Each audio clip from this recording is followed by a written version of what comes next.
한국 정부가 최근 납포한 북한 주민 2명을 강력 범죄자라며 북한으로 추방하자 대북 인권단체들이 강하게 비판하고 있습니다.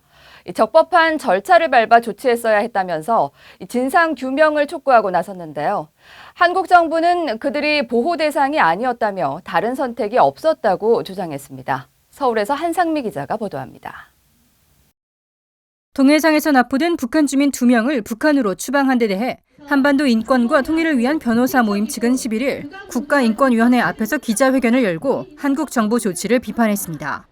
범죄자라 해도 망명을 희망한 그들 역시 헌법상 한국 국민이라면서 한국 정부의 강제 북송 조치는 기본적인 인권을 침해했다고 지적했습니다. 만일 이들에게 범죄 혐의가 있다면 우리 법원에서 재판을 통해 밝혔어야 한다. 그럼에도 불구하고 정부가 헌법 제27조 4항의 무죄 추정의 원칙에 위반하여 이들을 강제 북송함으로써 생명권 등 기본적 인권을 침해했다. 한비안 측은 기자회견 이후 국가인권위원회에 사건에 대한 진상조사를 촉구하는 진정서를 제출했습니다. 한국 정부 조치를 비난하고 국회 차원의 진상조사를 촉구하는 대북 인권단체들의 성명도 이어졌습니다. 북한인권시민연합, 칼기 납치 피해자 가족회 등 18개 대북 인권단체들은 11일 공동성명을 통해 북한 주민 2명에 대한 한국 정부의 북송 조치는 보편적 인권 기준을 저버린 것이라고 밝혔습니다. 대한민국 영토에 도착한 북한 주민에게 헌법이 보장되는 적법 절차의 틀 안에서 변호사의 조력을 받고 형사 책임 문제를 규명할 기회를 줬어야 했다고 주장했습니다.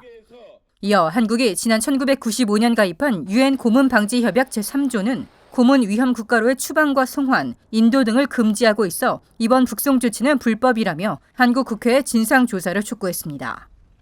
북한은 사람들을 평가해주는 사법 시스템 안에서 보호해주는 이런 국가가 아니라고 모두가 알고 있는데 그런 나라로 강제 북송을 시켜버리면 사실상 가서 죽으라는 이야기하고 크게 다르지 않죠. 그렇기 때문에 이 문제가 그대로 넘어가서는 절대 안 된다고 생각하고 있습니다. 앞서 한국 정부는 지난 2일 동해 NLL 북방 한계선 남쪽 해상에서 북한 주민 2명을 납포해 조사하고 7일 판문점을 통해 추방했다고 밝혔습니다. 이들은 오징어잡이 배에서 동료 선원 16명을 살해하고 도주한 것으로 파악됐으며 망명 의사를 밝혔지만 한국민의 생명과 안전에 위협이 될 우려가 있다고 판단해 추방을 결정했다고 설명했습니다. 한국통일부는 이어 11일 살인 등 중대한 범죄자는 북한 이탈주민법상 보호 대상이 아니며 흉악 범죄자는 국제법상 난민으로도 인정할 수 없다고 강조했습니다. 그러면서 이들에 대한 추방 조치는 청와대 안보실과 관계부처 간 긴밀한 협의를 통해 결정한 것이며 다른 선택을 고려하기 힘든 상황이었다고 설명했습니다.